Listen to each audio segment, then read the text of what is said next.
somo letu yanaweza kukwamisha maisha yetu kiroho. Yajue mambo 7 yanaweza kukwamisha maisha yetu kiroho. Kumbuka nilikwambia, lengo ni kujua kipi kinakwamisha maisha yetu kiroho sisi kama Wakristo. Lakini pia tujue Mungu wa kweli ni yupi. Kipi kinakwamisha maisha yetu kiroho kama Wakristo. Lakini pia tujue Mungu wa kweli ni yupi. Waraka wa Paulo mtume kwa Efeso sura ya 3, sura ya 1 na ule mstari wa 3 anasema maneno haya. Waraka wa Paulo mtume kwa Efeso sura ya 3, mstari yetu ambayo ilikuwa inatuongoza: atukuzwe Mungu Baba Bwana wetu Yesu Kristo, aliyetubariki kwa baraka zote za rohoni katika ulimwengu wa roho ndani yake Kristo. Aliyetubariki kwa baraka zote za rohoni katika ulimwengu wa roho ndani yake Kristo. Sasa Paulo anatueleza namna ambavyo Mungu alivyotubariki. Mungu alitubariki katika baraka za rohoni ndani yake Kristo. Kwa hiyo tukiwa ndani ya Kristo, maana yake kuna baraka ambazo tumebarikiwa za rohoni, ambazo huwezi kuziona kwa jinsi ya mwili, huwezi kuziona. Na waraka ule wa 3 wa Yohana sura ile ya 1 mstari ule wa 2 anasema maneno haya: penzi, naomba ufanikiwe katika mambo yako yote na kuwa na afya yako kama vile roho yako ifanikiwavyo. Bwana asifiwe. Unaona kule mwisho anamalizia kama vile roho yako ifanikiwavyo. Kwa hiyo kumbuka nilikwambia kwamba mwanadamu unayemuona huyu, mafanikio yake yanaanzia rohoni, hayaanzii katika mwili. Bwana asifiwe. Kwa nini lakini unaona Paulo anazungumza aliyetubariki kwa baraka zote za rohoni, na Yohana anaandika kama vile roho yako ifanikiwavyo? Kwa nini anazungumza maneno haya? Maneno haya yanazungumza kwa sababu ulimwengu wa roho ndio ulioanza kuumbwa, sio ulimwengu wa mwili. Unapoona ulimwengu wa mwili, maana yake ni matokeo ya kuwepo kwa ulimwengu wa roho. Ulimwengu wa roho ndio ulioanza kuumbwa. Kwa hiyo baadaye ukaja kuwepo ulimwengu wa mwili. Kwa hiyo baraka zako zinaweza zikazuiliwa rohoni na mafanikio yako yanaweza kazuiliwa rohoni sijui. Ndio maana nimekuambia mambo 7 yanayoweza yakakwamisha maisha yetu kiroho kama Wakristo. Kwa hiyo kuna mambo ambayo yanakwama kiroho bila sisi wenyewe kujua, yanakwama. Bwana asifiwe. Sasa Jumapili iliyopita tuliangalia jambo hili la agano. Sasa nilikwambia kwamba mambo haya huwezi ukayazungumza yote hivi kwa mara moja. Mimi niliyachanganya mambo yote 7, lakini kwa kawaida natakiwa nikufundishe jambo moja mpaka tutakapolimaliza. Lakini kwa nini nilikuja na mambo haya 7? Nilikuja na mambo haya 7 ili wewe Mkristo upate mwanga. Unapoona umekwama, usitake kutumia tu akili zako kwanza. Rudi kwanza rohoni. Muulize Mungu, hapa kwa nini? Shie. Na Mungu atakujibu. Tuko pamoja watu wa Mungu. Bwana asifiwe. Bwana Yesu asifiwe sana. Kwa hiyo Jumapili tuliangalia jambo la pili ambalo mimi niliita jambo la pili, nikakwambia nguvu ya agano au maagano. Nikakwambia katika jambo hili tuliangalia vitu vitatu. Moja, tulisema kwamba agano huwa linaimarishwa. Sasa ukikuta kitu kimeimarishwa, ujue hicho kitu ni imara. Na nilikutolea mfano jinsi ambavyo wengine wanaingizwa kwenye maagano ya kikoo, kwenye maagano ya kabila, na wanaona sura, wanaona picha ya mfano ya mnyama aina ya simba, au wanaona kisiki ambacho kimekaa pale muda mrefu hawezi kupumua. Maana yake nini? Wakati mwingine Mungu anasema na watu kwa kutumia sura ya viumbe vilivyopo katika ulimwengu wa mwili na vinavyoonekana huko katika ulimwengu wa roho. Sasa nikakwambia habari za mtu ambaye tuliomba naye, na tulipoomba akaona simba. Tulipomuuliza Mungu simba maana yake nini, akazungumza agano ambalo lilifanyika kwao. Kwa hiyo simba anazungumza ni mnyama imara na ana nguvu. Bwana Yesu asifiwe sana. Tunaenda pamoja watu wa Mungu. Ukisoma kule Mwanzo 17:7 utaona maneno yale ambayo Mungu alisema. Anasema agano langu litalifanya imara kati ya mimi na wewe na uzao wako. Nitalifanya imara kati ya mimi. Zina migogoro ambayo haijulikani imetoka wapi. Kama kwenu waliweka agano na agano lile limefanywa imara kwamba hakuna kuolewa alafu wewe umeenda umeolewa, usifikiri kwa hiyo ndio utakaa salama. Mmeza mkagombana kwa vitu vidogo, hata wewe ndio ukipotea mnagombana. Sababu shetani huwa anatafuta sababu. Bwana asifiwe. Sasa wengine kwao kuna maagano ya kuwa na mke zaidi ya mmoja. Ukikutana na mwanamume wa namna hii ya kuwa na mke wa zaidi ya mmoja, hata kama akiwa na mke nyumbani ataenda tu kuzaa huko nje. Nini kinampeleka huko nje? Kuna kitu kinachomsukuma kwamba nenda huko, wewe sio kukaa na mke mmoja. Kwa hiyo atajikuta naenda tu. Bwana Yesu asifiwe sana. Tabiri nikakwambia kuna kuwa na ishara au alama. Nikakwambia kwamba maagano mengi unayoyaona huko duniani yanakuwa na ishara au alama. Nikasema baadhi ya makabila wapo wanaweka alama kwenye makabila yao. Kakwambia alama hizi zinakuwa maeneo mbalimbali. Ziko alama ambazo zinakuwa sehemu za siri, zipo. Inaweza ikawa sehemu ya siri ya mwanamke, inaweza ikawa sehemu ya siri ya mwanamume. Maana yake nini alama hii? Alama hii ni utambulisho. Hata zile roho za miungu ya kwenu zinapoona, zinasema kwamba huyu ni wa kwetu. Tunaona nini? Tunaona alama. Mmesikia nachokwambia? Bwana asifiwe. Hata Mungu alimtahiri Ibrahimu. Kwa nini alimtahiri? Alikuwa anataka vitu viwili. Alikuwa anataka alama, alafu alikuwa anataka damu. Kasome vizuri kwenye Biblia huwa. Bwana Yesu asifiwe sana. Sasa wako wengine wanachanja chale kwenye nyuso zao. Wako wengine wanachanja chale sehemu mbalimbali za mwili wao. Wako wengine wanakata, nilikutana na familia moja, kidole hiki kinakatwa. Unanisikia ninachokwambia? Bwana Yesu asifiwe sana. Yako mambo ya shetani anachukua ndio anayatumia kuliko sisi watu wa Mungu tunavyoyatumia. Jambo la tatu nikakwambia hivi, yani cha tatu nilikwambia agano ukumbukwa. Hii ni kawaida ya miungu yote duniani, huwa inakumbuka maagano yote, huwa inakumbuka. Bwana asifiwe. Huwa inakumbuka maagano yao, inakumbuka. Ni tabia za miungu mingi huko duniani. Agano linakumbukwa. Ndio maana nilikwambia mfano ule kwamba kuna watu wanaweza wakaota ndoto yuko kwenye kijiji chao. Anafanya nini? Anajaribu kukumbushwa. Mwingine anatokewa na bibi ambaye hajawahi kumuona au babu hajawahi kumuona, alishakufa, anakuja anajitambulisha. Anamwambia kama mlikuwa mnafanya matambiko, anajaribu kukukumbusha, anakwambia sisi ni watu wa kutambika, mbona wewe umeacha? Rudi kule, nenda kafanya mambo haya. Bwana Yesu asifiwe sana. Bwana asifiwe.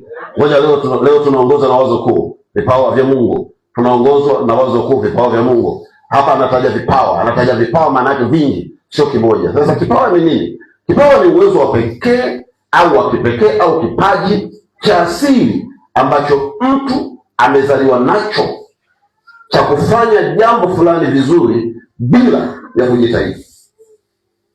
Unasikia? Kipawa ni uwezo wa pekee au kipaji cha asili ambacho mtu amezaliwa nacho cha kufanya jambo au mambo fulani vizuri bila ya kujitahidi. Mbili, ni zawadi ya pekee ambayo mtu anapewa na Mungu tangu kuzaliwa kwake. Mfano, kuimba, kuhubiri, kufundisha. Anaweza akafundisha neno la Mungu, lakini anaweza akafundisha naye mwenyewe hajaokoka. Anaweza akafundisha. Kwa nini? Kwa sababu kipawa kile anacho. Kipawa ni kitu ambacho mtu anazaliwa nacho, sio anakikuta duniani. Na kipawa hakihitaji elimu. Ngoja nikwambie, hakihitaji elimu. Nilienda mahali fulani nikakuta watu wanashauri watoto wao waende wakasome theolojia. Wanaambia naenda tu kwa sababu anaonekana form 4 afanye vizuri. Kwa hiyo anasema akimaliza mpeleke tu akasome theolojia. Aje awe nani? Anasema aje awe mchungaji. Ngoja nikwambie, uchungaji ni wito, au uingii tu kwa sababu ya kusoma. Lazima Mungu akuite. Sasa utapeleka watu kwa sababu wana elimu, wataenda huko hawatafanya ambayo Mungu ametaka wayafanye. Bwana Yesu asifiwe sana. Bwana Yesu asifiwe watu wa Mungu. Bwana asifiwe. Kwa hiyo kipawa hakihitaji elimu, hakihitaji. Niliwahi kuona mtu anatengeneza redio, hajasoma wala hajawahi kusomea mahali popote, lakini anatengeneza redio na zinapoa. Jawahi ona. Alafu wewe unakuta umesomea hicho hujafanya. Tunaenda pamoja watu wa Mungu. Bwana asifiwe. Sasa unakuta kwenye kanisa kunakuwa na vipawa vingi sana. Vinakuwa vipawa vingi viko huko ndani. Mungu aliweka vipawa kwa watu hao kabla hawajazaliwa, tangu wakiwa matumboni mwa mama zao. Alitaka wawe waombaji, wawe wahubiri, wafundishe watu wengine, waombee watu wengine, wafanye miujiza kwa kutumia vipawa vyao. Lakini mambo haya saba yana uwezo mkubwa wa kuzuia au kuficha vipawa vya watu visionekane kabisa. Ana uwezo. Nakumbuka nilipookoka mwanzoni, miaka ile nilikuwa naota ndoto, nafanya mambo makubwa, kwa naota ndoto.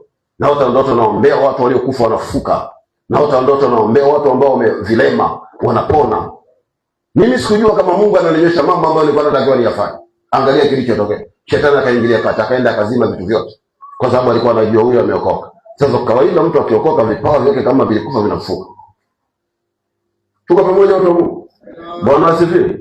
Mambo haya saba yanaweza kuzuia. Na mambo haya nani anayasimamia huko duniani? Mambo haya saba shetani ndiye anayasimamia kwa kiwango kikubwa sana. Yeye akiyaona yanampa uhalali wa kumwingilia mtu na kumfanya vile anavyotaka. Bwana asifiwe. Bwana asifiwe. Ngoja nikwambie, shetani anaweza kumzuia mtu asifanye chochote. Ana uwezo. Paka ujue mbinu zake. Hata kama ameokoka anaweza kumzuia. Kwani kuna watu wangapi wameokoka hawajafanya yale ambayo Mungu anataka wafanye? Au wangapi hatujafanya? Na hatujui. Yeye anaweza kuzuia. Tuko pamoja watu wa Mungu. Ana uwezo wa kuzuia. Bwana asifiwe. Bwana asifiwe. Anasimamia mambo haya saba. Nilikuwa naomba na mtu mmoja ambaye yeye anashindwa kujenga, na akanichukua mimi, tukaenda kwenye kiwanja chake, tukaenda kuomba pale kwenye kiwanja chake. Nikamwambia okay, twende. Tukafanya maombi, tukazunguka kile kiwanja, alafu mimi nikaweka ulinzi pale wa Mungu, nikafukuza na roho zinazomzuia asije. Zile roho zikaondoka, lakini kujenga anashinda. Akaja akanieleza tena kwamba siwezi, bado naona kuna ugumu mkubwa sana. Nikamwambia okay, twende kuomba. Angalia, tulipoanza kuomba nikamuongoza mambo haya, tukapita kwenye mambo sana. Tulipofika kwenye agano, na ni mtumishi wa Mungu, sio mtu wa kawaida kama unavyofikiri. Tulipofika kwenye agano, akadondoka chini.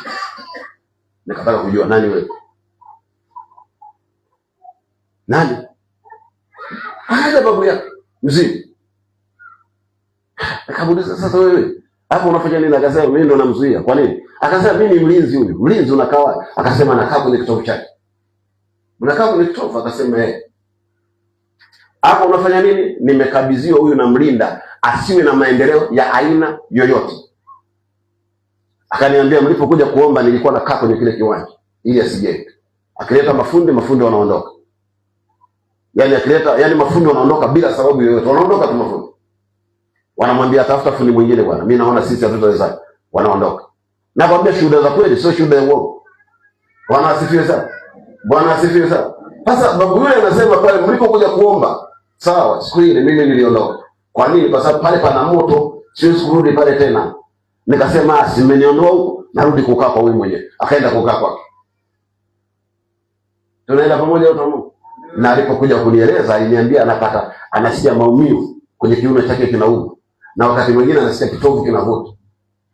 Kabla twende tuombe. Bwana asifiwe. Sasa mtu ukimwambia anaweza akafikiri huyu jamaa ya mambo anatunga. Sio natunga, nakwambia mambo ambayo yapo na watu wanakutana nayo na watu wanateseka. Ngoja nikwambie, usiwe Mkristo tu wa jina, uwe ni Mkristo ambaye unamfuata Kristo kweli ili aanze kukuonyesha mambo. Unanielewa ninachokwambia mtu wa Mungu? Bwana Yesu asifiwe sana. Sasa leo tunamalizia somo letu hili. Na mimi niliomba Mungu anisaidie. Nimetumia muda mrefu sana. Karibu Jumapili 9 kama sikosei nimezitumia. Nilitakiwa niweke semina siku 8, lakini nikasema nikiweka semina wewe sitakupata kwa sababu biashara yako ina nguvu kuliko Mungu. Kwa hiyo nitakupatia hapa Jumapili. Na yatakusaidia. Hata mimi nikija kuondoka utakumbuka maneno haya. Kwamba mtumishi fulani aliwahi kusema haya mambo. Atawahi kusema na utatafuta maombi wakati huo utakuwa uyapati. Bwana asifiwe. Bwana asifiwe. Bwana asifiwe. Sasa leo nataka tuangalie tunapoelekea kule mwishoni, tunapomaliza kabisa. Leo tuangalie hatua za kuchukua ili tutoke kwenye haya mambo 7. Hatua za kuchukua ili tutoke kwenye haya mambo 7. Bwana asifiwe. Ziko hatua kadhaa hapa. Na hatua ya kwanza ni toba. Hatua ya kwanza toba ambayo ndani yake kutakuwa na vitu vichache. Toba ambayo ndani yake kutakuwa na vitu vichache nataka kuonyesha hapa. Ngoja tusome mistari hii hapa. Tusome Mathayo 3:2 na Mathayo 4:17. Mathayo 3:2 na Mathayo 4:17. Mathayo 3:2 inasema hivi, tubuni kwa maana ufalme wa mbinguni umekaribia. Maneno haya aliyasema Yohana.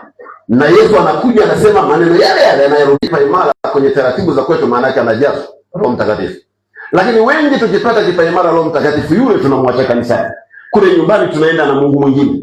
Ndio maana watu wakipata kipaimara, wanapokuwa na ibada ya kipaimara, wazazi wanawaandalia watoto wao sherehe kubwa, wanaweka mpaka pombe. Sasa mkishaweka pombe maana yake mnamuondoa Roho Mtakatifu pale. Mnamuingiza roho wa pombe akae kwa wale watoto. Mimi nisikia ninachokwambia. Bwana Yesu asifiwe sana. Bwana asifiwe wote Mungu. Bwana asifiwe. Kama toba ni kugeuka, maana yake unaacha vyote. Vyote unaacha, vingine vyote vinavyohusiana na mambo ya dhambi katika dunia hii. Wewe unaamua kuambatana na Yesu kwamba nitasimama na wewe uwe Bwana na Mwokozi wa maisha yangu. Maana yake unapotubu unasamehewa dhambi zako zote. Sio unasamehewa tu, zinafutwa kabisa wala hazikumbukwi. Alafu unaanza kuishi maisha ya Kikristo. Sio haya maisha tunayoishi ya kuigiza. Yako maisha ya Kikristo ambayo hata watu wakikutazama wanasema huyu ni mwana wa Mungu. Tuko pamoja watu wa Mungu. Bwana Yesu asifiwe sana. Bwana asifiwe. Sasa mwingine anaweza kawa anajiuliza maswali. Kwa nini Yesu alisema maneno haya? Kwamba tubuni kwa maana ufalme wa mbinguni umekaribia, na Yohana akasema maneno yale alitubuni kwa maana ufalme wa mbinguni umekaribia. Kwa nini anasema maneno haya? Ngoja nikwambie, dhambi ilipoingia iliondoa ufalme wa Mungu kwenye maisha ya watu. ufalme wa giza ukaingia ndani, na ndio maana umeona tabia za watu mpaka leo hazijabadilika. Kwa nini? Kwa sababu Yesu kaja, lakini watu wale wa Yesu walipokuja hawakupata nafasi ya kupokea ule ufalme. Wanamtamka Yesu moyoni na midomoni mwao, moyoni hayuko kwamba Yesu ni Bwana, Yesu ni Bwana, lakini kwa kweli sio Bwana wao, sio. Bwana asifiwe. Tuko pamoja watu wa Mungu. Kwa hiyo tubuni, kwa maana ufalme wa mbinguni umekaribia. Sasa watu wanapotubu katika roho na kweli, cha kwanza kinachotokea, wanapokea ufalme wa Mungu, wanakuwa na nguvu za kifalme za kuweza kubadilisha mazingira ya ufalme wa giza na kuleta ufalme wa Mungu kwenye hilo eneo. Ndio maana anawaambia tubuni, kwa maana ufalme wa mbinguni umekaribia. Bwana Yesu asifiwe sana. Bwana asifiwe. Sasa nilikwambia tutakuwa na vitu vichache. Kuna vitu viwili hapa. Cha kwanza, tubu au omba toba binafsi. Jione kama mkosaji mbele za Mungu. Usijaribu kujihesabia haki. Sasa unajua kuna Wakristo wanajihesabia haki. Wanajihesabia. Usijaribu kujihesabia haki.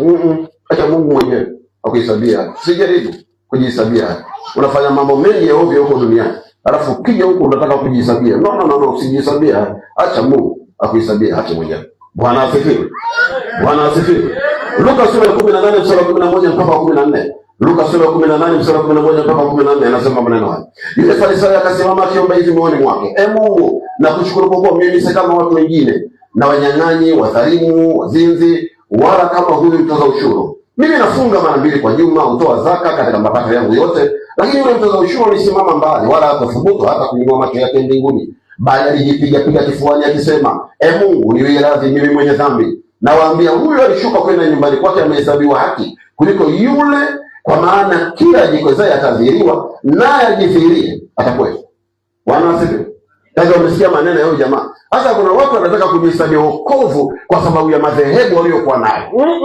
Wanataka kujihesabia haki kwa sababu ya madhehebu waliokuwa nayo. Nikija kwenye dhehebu langu, nyinyi wote mtaona mimi ni mtumishi mzuri sana. Mtaona mimi sina dhambi. Ngoja tuachane pale, ndio shetani anajua kwamba huyu ni wa kwangu wala sio wa kwangu. Kwa hiyo usijaribu kujihesabia yake kwamba uko kwenye dhehebu la watu waliokoka. Unaweza kuwa kwenye dhehebu la watu waliokoka, lakini wewe ukawa mchawi, ukawa mganga wa kienyeji, ukawa msenganyaji, ukawa vurugu, na inawezekana kama ni mwanamke au mwanaume, Mungu wako anakuvumilia tu kwa sababu mmezaa watoto wengi, hawezi kukuacha. Lakini akiona anaona vurugu tu kwa ndani, na unawaambia watu nimeokoka. No. Wokovu ulionao ulete mabadiliko, usijihesabie haki. Acha Mungu mwenyewe akuhesabie haki. Watu wanajaribu kujihesabia haki. Eti dhehebu letu limeokoka. Nani anakuambia? Kwanza Yesu hajui taratibu za madhehebu huko duniani, wala hajui. Yesu anajua kuna watu wanaoitwa Wakristo. Anajua kuna watu wanaoitwa wana wa Mungu, ndiye anawajua hao. Huwa anashangaa na kuona watu wanahangaika sana na madhehebu. Leo yuko hapa, kesho yuko hapa, kesho kuto yuko hapa. Unatafuta nini hata unatafuta upako? No, upako unao wewe mwenyewe. Simama na Yesu mahali ulipo. Simama na Yesu mahali ulipo. Mimi nimeokoka Anglikana, wala sijawahi kuondoka. Nimekaa hapo na simama na Yesu. Hata anapopita kwenye maji, hata anapopita kwenye moto, hata anapopita kwenye kukataliwa, acha wao wanikatae, lakini Yesu hajanikataa. Acha wao wanifukuze, lakini Yesu hajanifukuza. Nitasimama naye hapo mpaka tueleweke.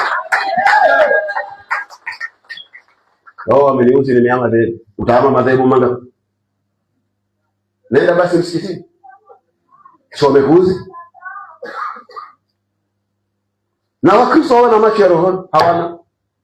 Anaweza kenda dhehebu akafikiri na Mungu, kuna Mungu wa kweli. Kumbe amekaa mganga wa kienyeji pale na mchawi amekaa pale. Ngoja nikwambie, tulienda mahali fulani kufanya huduma. Tulipofika kwenye lile kanisa, mchungaji wa pale amemuua mama yake mzazi. Yule mama amemweka madhabahuni kama kiti ndio anamkalia, ili awe na nguvu za rohoni.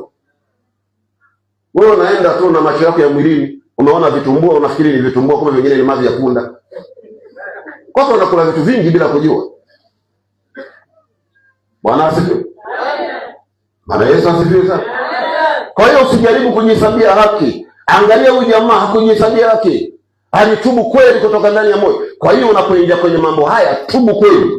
Tubu kweli. Pale nyumbani kwako piga magoti. Dhamiria kuonyesha kwamba mimi ni mkosaji. Mungu nilikukosea, si stahili kujihesabia haki, na tubu kweli.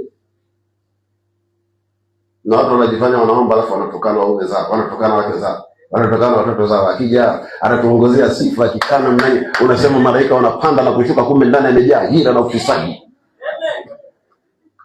Watu wanakuwa na mtaani kama uliokoka vile, na ndivyo unavyowaambia watu. Mungu hayuko hivyo. Mungu hayuko hivyo.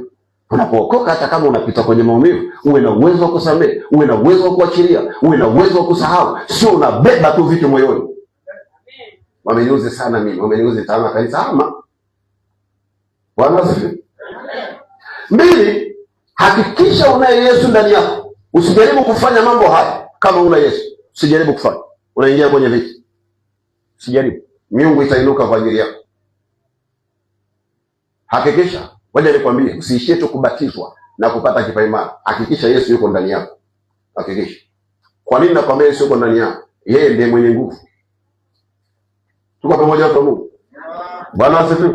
Hakikisha unaye Yesu yuko ndani. Na kama leo wewe uko hapa kanisani, Yesu hayuko ndani, mimi kule mwishoni nitakuongoza namna ya kumpokea Yesu. Nataka Yesu huyu uondoke naye. Asiwe wa kanisani tu, awe wa kwenye biashara yako, awe wa kwenye ndoa yako, hata unaposafiri safarini, awe wa kwako. Ndio maana anasema jina lake ni Emmanuel, maana yake ni Mungu pamoja nasi. Tuko pamoja watu wa Mungu.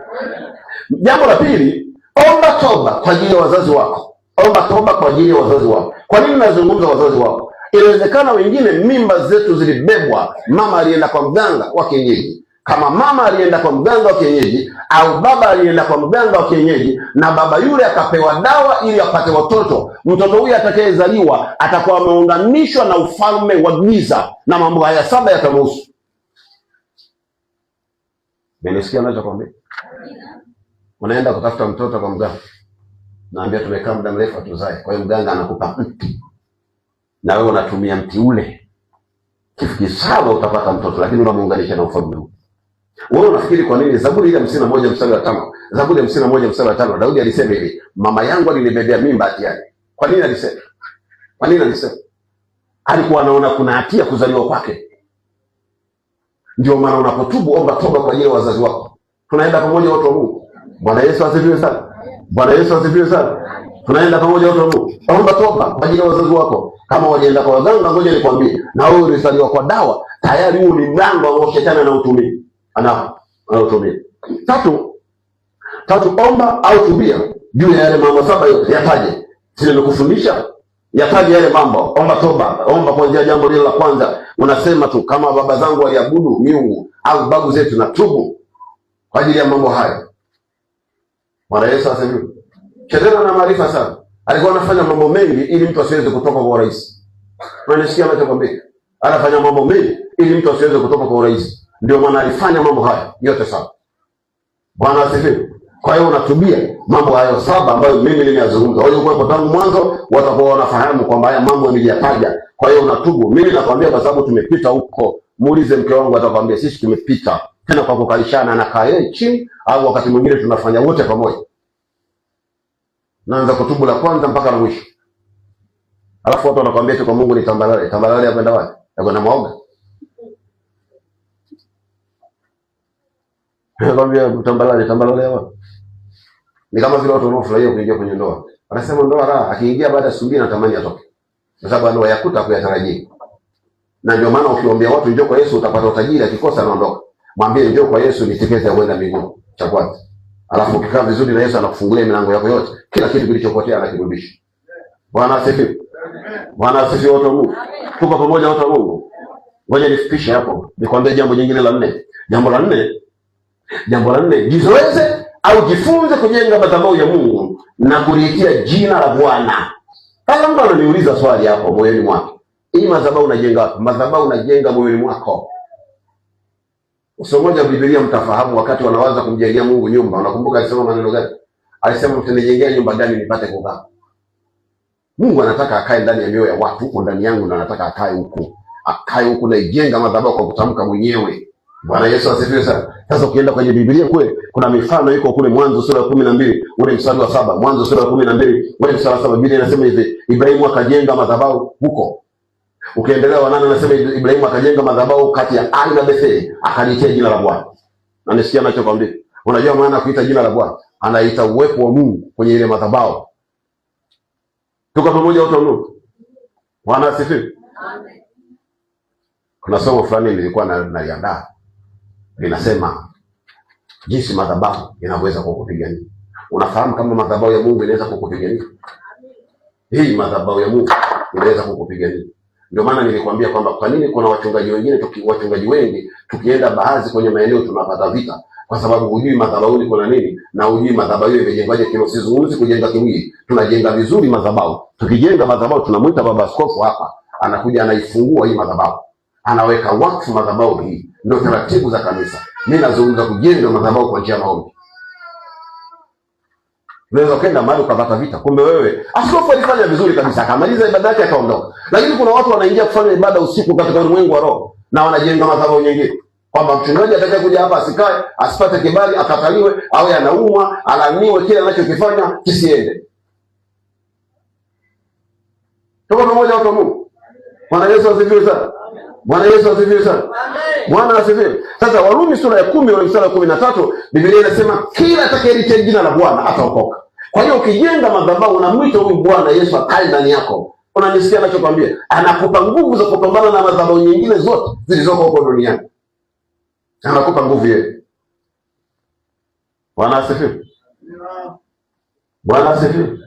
Kwa hiyo jizoeze, jifunze kujenga madhabahu ya Mungu na kulitia jina la Bwana. Jenga ndani ya moyo wako. Unajenga kwa imani, tamka kwa imani, jenga ile madhabahu. Na ukishajenga ile madhabahu moyoni, utaanza kuona mabadiliko. Cha kwanza kinachokuja, utaanza kuona hamu ya kusoma neno la Mungu na kiu ya kuomba inakuwepo.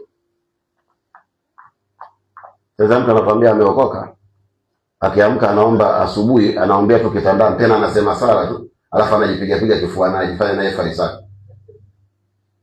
Alafu akiamka, akinama asubuhi, akishika vyombo, ameshika vyombo kama ni mama, unakuta yeye anazungumza na vyombo na kelele za watoto wake mpaka jioni. Akifika yani, akikaa kwenye kiti, anaweza hata akisimama hivi analala hapo akasimama.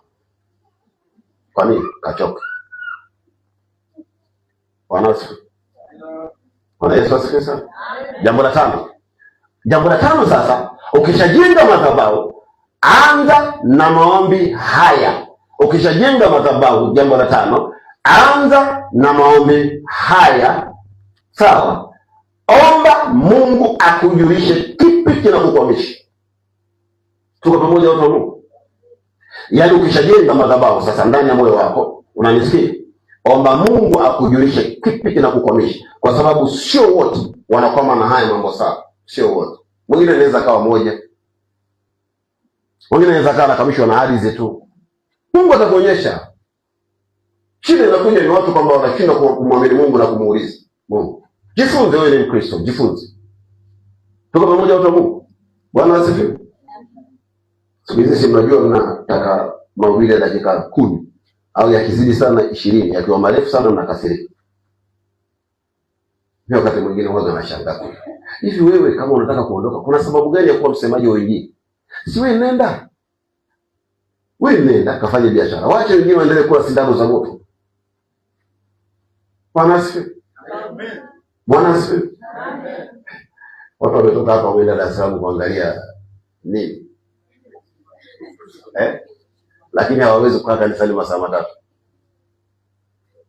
Wameenda kuangalia Isa yeye jina kule sie kanitokea hapa.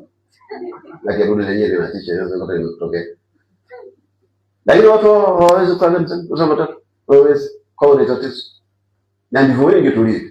Anaweza enda kwa nyumba ya jirani kama ni mama, akaongea kuanzia asubuhi mpaka jioni. Ana uwezo kukaa kwenye maombi masaa 2. Na akija kanisani anakuja na condition. Hapo bado unamaliza mapema. Jitahidi sana. Angalau usitufikishe saa 5. Tunataka tuondoke. Unamsikiliza. Kwa sasa huyo ni Mungu yuko kazi kwa utaratibu. Mungu tusaidie. Bwana asifiwe. Omba Mungu akujulishe kipi kinakukwamisha. Omba Mungu akujulishe. Kitabu cha 2 cha Samueli sura 21 ule mstari wa 3 wa kwanza mpaka wa 3. Kitabu cha 2 cha Samueli sura 21 anasema hivi: kulikuwa na njaa siku za Daudi muda miaka 3 mwaka kwa mwaka. Naye Daudi akatafuta uso wa Bwana. Bwana akasema, ni kwa ajili ya Sauli na kwa nyumba yake yenye damu, kwa kuwa aliwaua hao wa Gibeoni. Ndipo mfalme akawaita wa Gibeoni akawaambia, basi wa Gibeoni si wana wa Israeli, ila ni wasalia, ni masalio ya Waamori. Na wana wa Israeli, chukua ya maneno, na wana wa Israeli walikuwa wamewaapia, lakini Sauli akatafuta kuwaua kwa juhudi yake kwa ajili ya wana wa Israeli na Yuda. Tusoma watatu, anasema basi Daudi akawaambia hao Wagibeoni, niwatendee nini? Na kwa tendo gani nifanye upatanisho mpaka kuubariki urithi wa Bwana? Bwana Yesu, unaona nilichokuambia kinaendana na hiki kwamba omba Mungu, sawa, akujulishe kipi kinakukwamisha. Unanisikia? Daudi alikuwa ni mfalme wa taifa la Israeli. Biblia inasema kulikuwa na njaa muda wa miaka mingapi? 3, mwaka kwa mwaka. Fikiria huyu ni mfalme, amepewa kuliongoza taifa la Israeli, na amepewa na nani? Amepewa na Mungu. Angalia kilichotokea. Nchi imeingia njaa miaka 3. Hakuna kinachopatikana. Biblia inasema Daudi akatafuta uso wa Bwana. Angalia. Bwana akamwambia ni kwa ajili ya nani? Kwa ajili ya Sauli. Tuko pamoja watu huu. Unaweza ukaingia kwenye biashara au kwenye ndoa. Halafu ukatarajia kupata furaha, ukaenda kupata mateso. Na muda wa kumuuliza Mungu una. Kumbe Mungu ukimuuliza atakuonyesha au atakujulisha kipi kinakukwamisha. Si unaona? Kilichomkwamisha Daudi unakijua nini? Soma vizuri pale. Ngoja nirudie. Usije ukasema natunga. Ngoja nirudie. Anasema hivi. Bwana Yesu asifiwe sana. Bwana asifiwe. Ngoja nirudie. Anasema ni kwa ajili ya Sauli na kwa nyumba yake ile damu, kwa kuwa aliwaua hao Wagibeoni. Tunaenda pamoja?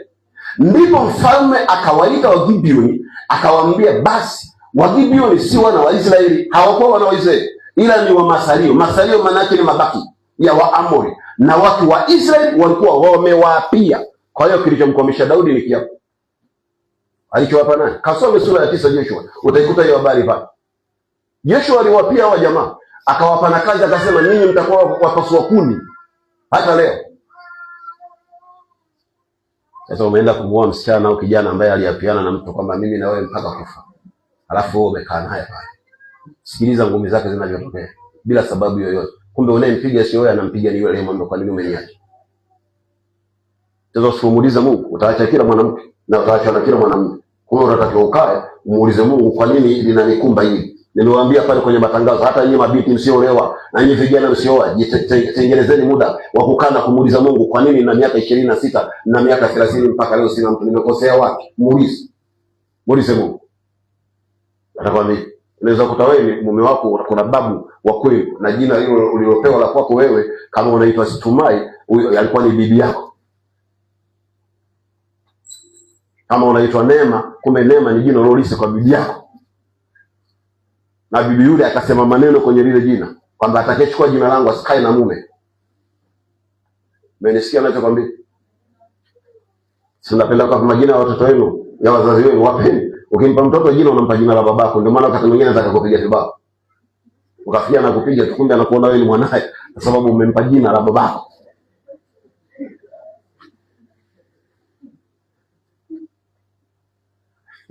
Hauwezi kuelewa nikikwambia mambo haya. Ndio maana wakati mwingine nakwambia na shuhuda. Unanisikia? Kuna mtu ambaye mimi nimeomba naye alafu ana jina la babu yake. Babu anasema namlinda huyo. Unamlinda? Unamlinda asifanye nini? Unamlinda asifanikiwe katika jambo lolote. Kama wewe una akili, unamlinda huyo, analindwa na Mungu. Ondoka hapo. Bwana asifiwe. Kwanza kuona kama vitu vinavyochekesha hivi, lakini mambo haya yapo. Wewe twende jambo la 6. Teketeza hiyo miungu. Unanisikia? Teketeza miungu. Kutoka 23:24. Kutoka 23:24 anatuambia maneno haya. Bwana asifiwe sana. Bwana Yesu asifiwe. Kitabu cha Kutoka sura ya 23 na mstari ule wa 24 anasema maneno haya. Ngoja nisome mstari. Usisujudie miungu yao wala kuitumikia wala usitende mfano matendo yao. Angalia anachosema. Bali utaiangamiza kabisa na nguzo zao utazivunja vipande vipande. Sasa wewe mimi nimekwambia teketeza. Wewe teketeza na kuangamiza maana yake ni kupoteza kabisa. Bwana Yesu asifiwe. Teketeza hii miungu kwa kutamka. Waibrania 12:29 anasema hivi, Mungu wetu ni moto ulao. Ndio maana nilikwambia jenga madhabahu, Mungu akae ndani. Ukijenga madhabahu, Mungu akikaa ndani ya moyo wako, anakufanya wewe uwe moto. Kwa hiyo ukiwa moto, miungu mingine yote itateketea. Tuko pamoja watu wa Mungu? Bwana asifiwe. Tunaenda pamoja watu wa Mungu. Bwana Yesu asifiwe sana. Alafu vunja madhabahu. Kumbukumbu la Torati sura ile ya 12. Kumbukumbu la Torati sura ile ya 12 anasema maneno haya. Bwana Yesu asifiwe sana. Kumbukumbu la Torati sura ile ya 12 ule mstari wa pili anasema hivi. Vunjeni kabisa mahali pote walipokuwa wakitumikia miungu yao mataifa mtakayoyamiliki juu ya milima mirefu na juu ya vilima na chini ya kila mti wenye majani mabichi.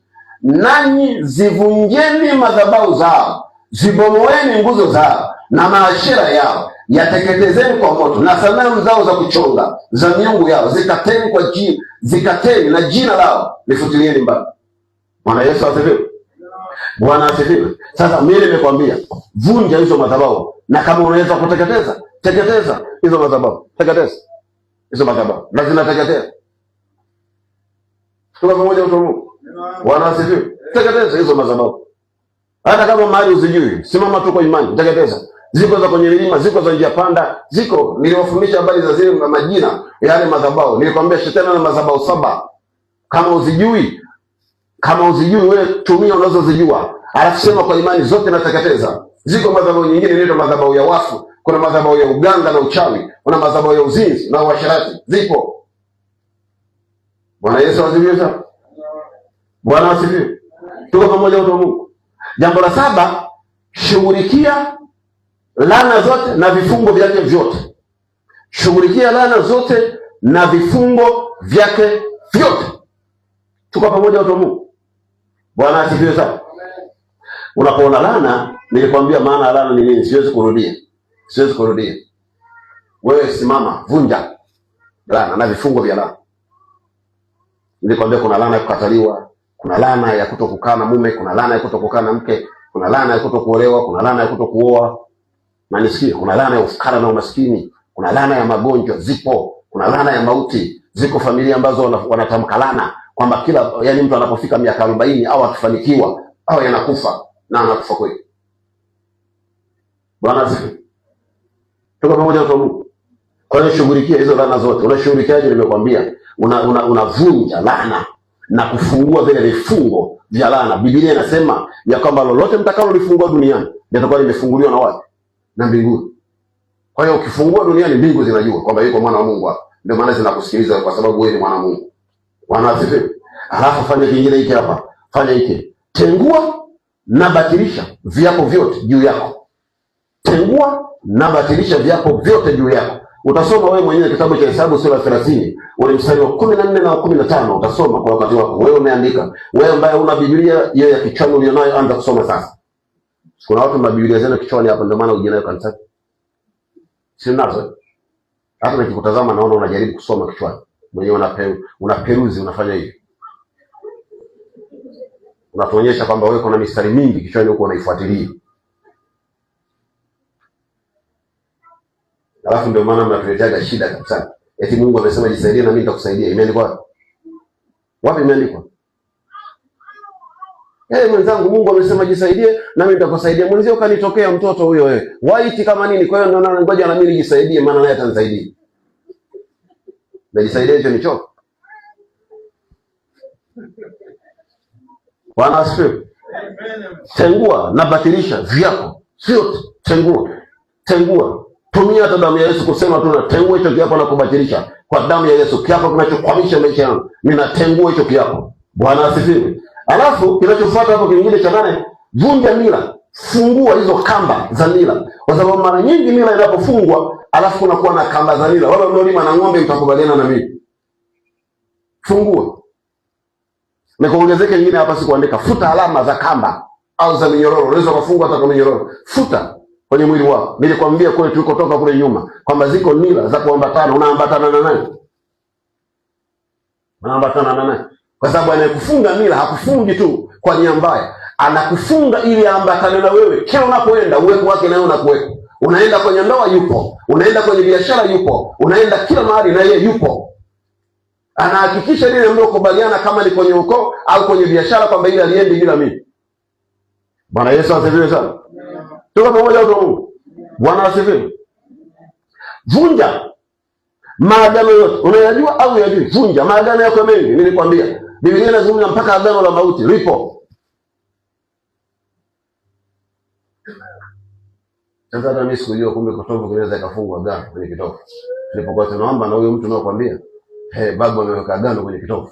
Sio cha kwake yeye, ameweka vya familia nzima. Na wote ukimuuliza anasema wote kwetu tuna shida, tunaumwa vitovu. Nilikwambia wengine wanaumwa masikio. Kitovu kinavuta rafiki kinataka kutoka. Bwana asifiwe. Tunaenda pamoja watu wa Mungu. Agano unavunjaje? Agano unavunja kwa kutumia damu ya Yesu. Kasome kule kwenye Luka ile 20:22. Anasema hii ni damu yangu ya agano jipya imwagikayo kwa ajili yenu na kwa ajili ya wengi kwa ondoleo la nini? Kwa ondoleo la dhambi. Bwana asifiwe. Tunaenda pamoja watu wa Mungu. Cha tisa, omba kuharibu na kuvunja kazi za sadaka. Sinakumbuka nilikufundisha kuhusu sadaka. Omba kuharibu na kuvunja kazi za sadaka. Ziko sadaka zina kazi maalum. Ziko sadaka hizo. Na nisikia ninachokwambia. Wewe inawezekana ukutoa, lakini ndugu zako walitoa. Sasa niliyokuwa naomba naye sio hapa. Mimi sikuwa naomba hapo, usinielewe vibaya. Mmoja ya vitu alivyoniambia yule niliyokutana naye, akaniambia namna ambavyo alikuwa anaenda kutoa sadaka ya kuku kwa waganga wa kienyeji. Nikamuuliza kwa nini ulikuwa unatoa sadaka hii? Akasema nilikuwa natoa kwa ajili ya kizazi changu. Kizazi anamaanisha mpaka hao wajukuu wanaoteseka ni wa kwao. Kwa hiyo anasema nao nilikuwa nawatolea. Kwa nini ulikuwa unawatolea? Anasema ili wao wanifuate mimi. Sisi asili yetu ni Wakristo, lakini sitaki wao wanaenda kusali kanisani, nataka waje kwa waganga. Wao wanaenda kwa waganga, umeona? Babu ametoa kuku, kumbe kuku na kazi yake ni sadaka maalum ya kuhakikisha kwamba hata mkiokoka mtakuwa mnarudi huko kwa sisi. Bwana asifiwe. Sasa nilikwambia siku ile Israeli akakashi timu. Kisha watu wakaanza kuzina wanawake wa Moabu. Unanisikia? Kumbe mtu anaweza kukutolea sadaka alafu uone jikuta unakuwa mzinzi. Sadaka nyingi zinazotolewa katika ulimwengu wa giza zinakuwa na manuizo nyuma yake. Kunakuwa na maneno yanayotamkwa. Yale maneno yanakuwa manuizo. Ngoja wewe una mtu anaenda kwa mganga kienyeji anatoa shilingi 2000 anaambia namtaka mwanamke fulani. Na mganga anaambia sawa, jina lake nani? Anaitwa Lucy. Weka sema maneno haya, anampa karatasi anamwambia andika. Anaandika kwenye ile karatasi. Akishaandika kwenye ile karatasi, alafu anachukua vile unaitwa kama uvumba ule, anaweka pale. Akishaweka pale alafu anachoma. Anaangalia mganga, anaangalia moshi unaenda wapi. Moshi kitoka anasema biashara imekwisha. Na wewe hata kama ulikuwa mgumu kama nondo unajikuta unaanza kwenda. Kwa sababu Yesu mwenyewe unajikuta una. Mwenzenu fulani kasema ananitaka mimi. Hata kulala unajipitisha, unaenda unarudi, unaenda unanawa tena, alafu unarudi. Yaani hata ukienda sokoni unanawa, ukienda wapi unanawa. Yaani ni maji tu upite pale yule kijana akuone. Mbona unalipuka? Wanasifu. Wako wasichana wanajipitisha kila kona, wakiona kuna vijana wanakaa mahali, basi watapita kila saa. Na wengine unakuta wanapenda tu kuongea, yani mwingine anapenda waume za watu tu. Yani akiona mume wa mtu aisee, moyo wake unakufa kabisa. Yani anasikia baridi. Na anaambia wenzie, aisee mimi bwana, mimi bila kupata mume wa mtu wala sioni la. Ukimuuliza nini anasema eti mume wa mtu ni mtamu, ana sukari. Utamu wake ni nini? Na vijana nao wapo wengine anapenda wake za watu. Ukimuuliza nini anasema wewe hana gharama. Hana gharama, unafikiri utajenga kupitia mka huko? Unataka kuniambia watu wanamai hawapo wanaopenda waume za watu? Na wenyewe wanawajua. Sasa kama sisi wenyewe wake akishakuwa huko karibu naye tunaanza marufuku kaa karibu na yule. Vipi anajulikana? Mtaa mzima wanajua ni sikuone naye. Na wewe ili kuepusha vurugu unasema mama akasema. Unatuli hata ukimuona anakuja unapita mbali unasema huyu shaojo. Vunja nguvu ya sadaka zote. Vunja nguvu ya sadaka. Sadaka zinakuwa na nguvu nyuma yake. Vunja hiyo nguvu ya sadaka. Bwana Yesu asifiwe sana. Alafu sasa kinachofuata baada ya pale, wewe jifunze kutoa sadaka kwa imani. Unanisikia ninachokwambia? Au fuata maelekezo utakayopewa kutoka kwenye madhabahu ya Mungu aliye hai, au Mungu Roho Mtakatifu atakusemesha huko ndani. Unanisikia ninachokwambia? Bwana asifiwe. Ni tabia ya Mungu huyu tunayemwabudu, huwa hakai kimya. Lazima kuna maelekezo yatakuja tu. Lengo ni kukusaidia wewe, Lengo ni kukusaidia wewe. Sisikilize maneno ya watu. Kuna mafundisho mengi sana watu wanafundisha, wanawapotosha watu. Bwana Yesu asifiwe sana. Sio kwamba leo namaliza, mambo univumilie na mambo mawili tu hapa namalizia sasa hivi. Sio unanivumilia? Hujakasirika? Mmoja kasirika? Diga. Bwana asifiwe. Bwana Yesu asifiwe sana. Sasa hivi watu wanaweza kukupotosha. Wanakwambia kwamba eti sadaka si nini na nini na nini. Kuna mafundisho mengi sana kwenye mitandao ya kijamii yanayolivuruga kanisa bila kanisa kujua. Mengi sana. Ndio maana hakuna kitu muhimu kama Mungu kukuelekeza. Hakuna kitu muhimu. Tuko pamoja watu wa Mungu. Bwana asifiwe. Katika Agano Jipya kuna tofauti kidogo na Agano la Kale. Agano la Kale Mungu alikuwa anasema na watu wachache, lakini katika Agano Jipya Mungu sasa hivi anaweza kusema na kila mtu, na ndio maana uhuru huu wengine wanatumia nafasi hiyo kusema uongo. Bwana asifiwe. Wanaosoma kitabu cha Waamuzi wanajua Gideon alipoambiwa akavunje madhabahu, aliambiwa mchukue ng'ombe wa baba yako kwa miaka mingapi? Kwa miaka 7. Kwa nini alimwambia aende na sadaka? Sasa alimwambia nenda hivi. Kwa nini alimwambia? Alikuwa anajua wenzio walikuwa wanatoa sadaka pale. Unanisikia? Ndio maana nilikufundisha kwenye sadaka, nilikwambia leo sadaka zote ziko ndani ya Yesu Kristo. Kwa hiyo ukitoa, unatoa kwa imani. Tena katika Agano Jipya ndio tunatakiwa tutoe sadaka zaidi kuliko Agano la Kale. Kwa nini? Kwa sababu tumeokolewa kwa neema. Hatutoi ili mchungaji aishi. Tunatoa ili kutengeneza mahusiano yetu vizuri na Mungu. Mungu anatazama mioyo yetu, anatuona, anaona mioyo yetu jinsi ambavyo inamkubali yeye. Bwana asifiwe. Tuko pamoja watu wa Mungu. 10, uwe msomaji na msikilizaji wa neno la Mungu. Uwe msomaji na msikilizaji wa neno la Mungu. Tuko pamoja? Uwe msomaji na msikilizaji wa neno la Mungu. Yohana 15:7. Yesu anasema maneno yangu yakikaa ndani yenu, nami nikikaa ndani yenu, ombeni lote mtakalo, nani mtafanya nini? Yatendewa. Kwa hiyo uwe msomaji wa neno la Mungu. Mimi moja ya vitu vinavyonipa tabu kweli, niseme tu kweli, nikiona Wakristo hawana Biblia najiuliza hawana uwezo au shida iko wapi? Kweli Biblia mnatumia Biblia za kwenye simu, hapo mstari umekuja, alafu kuna ka message kameingia kampenzi wako, unafikiri kipi kinakuwa na nguvu pale?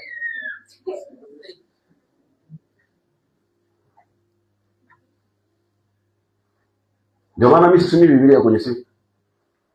Sasa vinaingia vitu vingi tu pale. Vingi tu vinaingia. Biblia ni bei rahisi, lakini mtu anashinda kununua Biblia. Anashinda. Sasa sijajua, nataka katibu yuko hapa. Ufanye sensa Jumapili ijayo. Wangapi wanajua kusoma na wangapi hawajui kusoma? Achana na kujua kusoma na kuandika. Wangapi wanajua kusoma, wangapi hawajui tujue. Unaweza kukuta na watu hawajui kusoma hapa. Na kama hawajui kusoma, wewe mwenyewe ni mwalimu na mtunza hazina ni mwalimu. Mtaweka darasa hapa. Wakija kwenye mazoezi ya kwaya, unajua wanakwaya huyu na huyu hawajui kusoma, wawekee hapa. Fundisha, wafundishe a. Wafundishe. Mbona waniletea kitabu Victory? Si wale tena hawa? Wale tena wanaweza hawajui kusoma hawa. Hawajui kusoma neno la Mungu, lakini mambo ya mapenzi wanajua kuyasoma. Unanielewa ninachokwambia? Wanasoma vizuri, na unaweza kukuta mtu kakaa peke yake. Kama mmechelewa kwenye mazoezi akiingia kanisani, unakuta mtu kakaa huko. Yaani anafurahia, anaona ile message, anasema I see. Hata huyu mwalimu angekuja mapema tu kuondoka. Kwa sababu ile message inausukuma moyo wake. Sasa wapeni vitabu, wafundisheni. Wajue kusoma na kuandika. Wafundisheni. Wakijua kusoma, Mungu atawasaidia watu, tutawanunulia Biblia. Bwana asifiwe. Wakolosai 3:16 anasema hivi, neno la Kristo na likae kwa wingi ndani yenu. Neno la Kristo na likae kwa wingi ndani yenu. Bwana asifiwe. Ngoja nimalize jambo la mwisho. Na somo langu linaishia hapa leo, namshukuru Mungu. Jambo la mwisho, jifunze kuwa muombaji. Angalau basi risali moja. Kuna watu hata wakila wao. Tuwe wa kweli. Wangapi mnaomba wakati wa kula? Usiwe muongo. Kwani nimekuja kugundua watu wengi sana.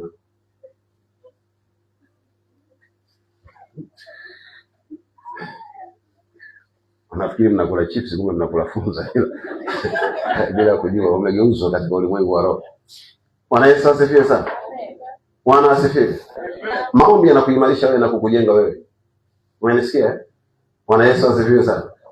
Bwana asifiwe. Kwa jina la Baba na la Mwana na la Roho